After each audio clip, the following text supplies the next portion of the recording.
is a 23 years old working student currently studying in Palawan State University, Nara Campus. Ilan kayong magkakapatid? So bali, tatlo kami magkakapatid. Pangalawa po ako. yung panganay po namin is buro na po siya. Pero doon po siya nagtuturo sa Apurawan sa may Lapsan. Tapos yung kapatid ko naman po na sumunod sa akin, grade 9 siya. Then doon po siya nag-aaral sa may Kalatigas po. Anong trabaho ng parents mo? So si Papa po, bali si Papa po, siya po yung nagdadala ng ilawan, yung maliit po na bangka na yung nagasilbi na na panghuli ng pangisda. Si Mama po is yung trabaho niya po is sa bahay lang din. Gumagawa rin po siya ng pawid yung sa ate pang bahay.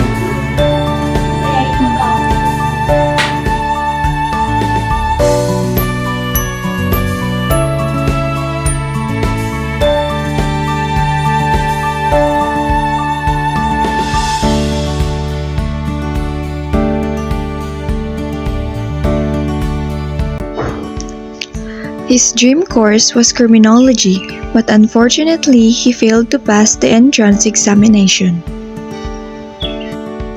In order for him to still achieve his goal, he's still studying with a course of Bachelor of Science in Entrepreneurship, major in Innovation and Technology. At first, he didn't like the thought that he would become an entrepreneur in the future, but as time goes by, he starts to love the course that he's studying now.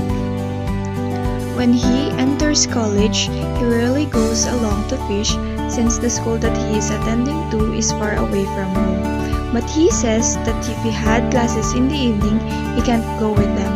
But if he had no classes, he would go home and go along fishing with his father.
the age of 15, he started fishing in order to help his parents to pay for their daily necessities.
Being a fisherman wasn't his choice.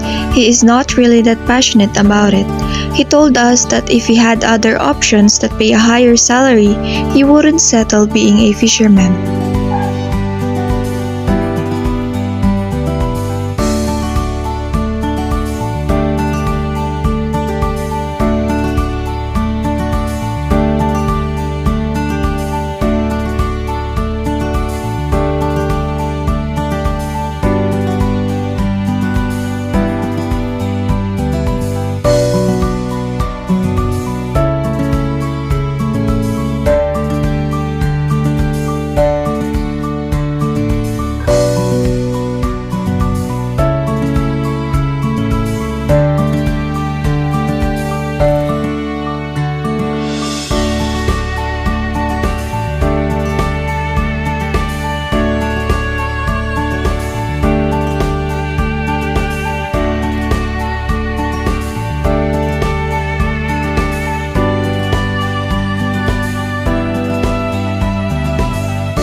naglaot? Nag-start ako na, ang edad ko 15 anyos, mga grade 6 ako, tapos sinama ko ni Papa na maglaot. Yun, kaya ngayon, kagis na sa laot. Sir, may sarili po ba kayong bangkay? Sariling bangkay? Hindi sa amin ang bangkay. Parang kumbaga nag-isama lang kami dito. Parang kami lang yung nagatrabaho sa bangkay na. Tapos, kumbaga parang binibigyan lang nila kami ng isda pagkatapos para kung may huli yun, pinapartihan yun. Ano po yung sinasamahan niyo, sir? Sa sinasamahan ko ngayon na bangka ay likom kasi wala kami dito na basnig, kaya kalahatan na bangka dito, likom. Kaya yun, likom ang sinasama namin dito ng bangka. So anong month po ba pag maraming huli, sir? Ay pag maraming isda, pag ligom dulom, kadiliman, kasi kung kung may lapit na, wala na masyado kasi maliwanag na. Kumbaga hindi na masakop yung ilaw na ito. Kumbaga parang kalahatan hindi na pumapasok ng isda. Kaya mahirapan maghuli pag maliwanag na. Kalakasan din talaga ligom dulom. So, saan po napapunta yung mga inuli niya? Pinapabinta niyo or sa inyo lang din? Pag marami kaming huli, sideline na namin yun, yung mga binibigay sa amin ng piloto, sideline na yun. Yun na, iba pa rin yung partiyan sa kumbaga may kasi yan, buliro, permanente. Kung permanente ka, pag liwanag na, may income ka pa rin na kunin. So, saan yung mga ilaw na to? Yung mga ilaw na yan yung nagasilbi na para sa panghuli namin ng isda. Kumbaga, yung ilaw na yan, yun ang nagasilbi. Kumbaga, may generator yan siya para magsiga. Tapos, yung kung mga pagdating ng mga 12 AM or may makita na yung mga isda, doon na mag-start yung catcher namin, doon na mag-start mag-area. Kapag naglalaot kayo, sir, ilang araw kayo sa laot or umuwi din po ba kayo agad? Pero kasi kung maglaot kami, nag-aalis kami dito mga 2 PM na, tapos hanggang umaga na yon, doon yun sa laot, tapos magbalik mga 6 PM ganun. So magkano rin sir yung kinikita niyo? Halimbawa, laot kayo ngayon, tapos pag-uwi niyo. Depende sa huli, kasi kung marami yung huli, marami yung kita. Kasi yung per dilo kasi dito pag puno yung isang dilo, tapos yun malaki yung kita namin. Taka depende rin sa isda. Kung mga maliliit din, wala rin. So anong isda sir yung karaniwang nahuli? Ang karaniwang dito na nahuli galunggong, tapos matambaka. Ito pa nga galing sa ito, yan ito. Yan kadalasan man nahuli namin sa paglaot. Okay, sir, paano niyo po binababa yung mga nahuli niyo po isda? May sarili po ba kayong isda ba to? Sa pagbaba namin ng isda, kami lang, mano-mano lang. Kumbaga, by pair, parehas sa isang box, dalawa lang kayo magbuhat, atang lang. Kaya ganun, sa estabador kasi, hindi yun siya, hindi afford ng hindi afford ng may-ari na magbuhat pa ng estabador. Kaya sariling mga tao lang nilang tagabuhat.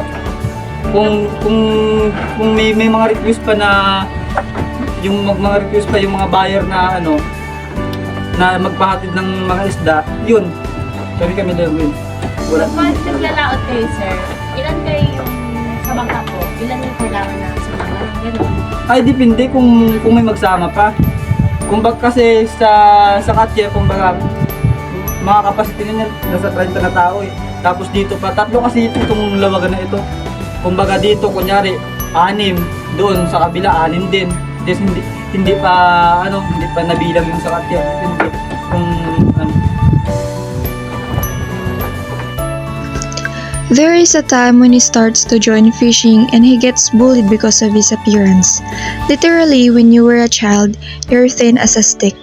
At first, other people doubt him if he can't be blown away with the wind easily. But now that he is grown enough, the people who bullied him stop. The reason why he strives to achieve his dream and goals in life was the support of his family and friends. They get to inspire and make him happy, even though he struggles a lot to look forward each day. He grew up as a person through his job that helps him to be mature at an early age. He gets to learn that life is not easy what it looks like. He gets to experience the things that are beyond his ability.